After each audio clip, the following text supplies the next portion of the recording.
First of all, congratulations, Yani and Lynn, sa special video ngayon. Alam mo itong aming unika-ina, napakabait talaga ito.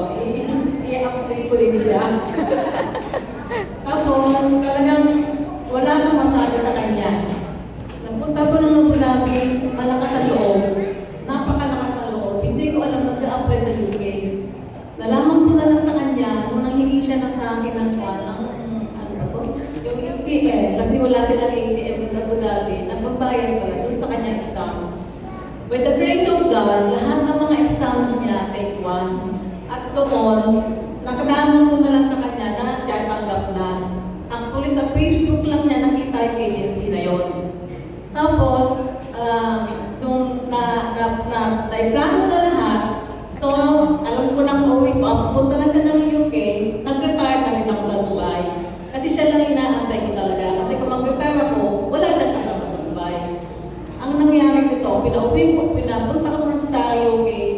Nervous kami. Kasi wala siyang kakilala nun sa UK. So, solo-solo niya. Nag-iiyak na kami mag-asawa na inandin namin sa Dubai Airport. Hindi namin alam kung saan siya pupunta.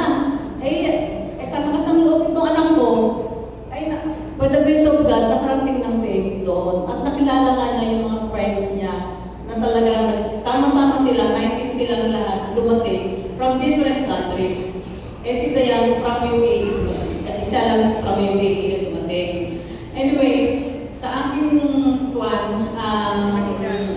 masasabi ko lang sa'yo, lagi ko sinasabi sa kanya, Dayan, may boyfriend ka na ba?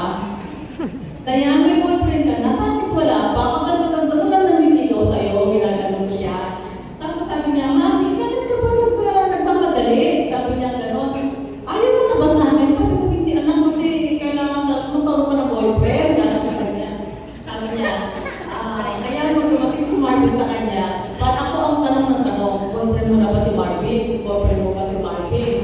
Nung nag-propose sa akin si Marvin, sila na nga, talaga si Marvin nag-propose sa akin, nung bumalik si Dayan ng May.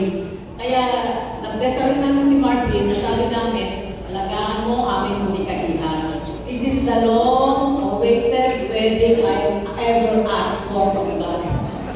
So, congratulations mga anak, Marvin, sa'yo na ang aming unika-iha, pangalagaan mo siya, mahalin mo siya, at lahat ng mga marriage may mga trials. Malalampasan mo lahat dyan. Doon kayo matututo sa mga witnesses niyo. Okay? At isbigay niyo ang sentro sa kasama niyo si Jesus. Ayun lang masabi ko. I love you very much. Ang aming magandang unika-iha.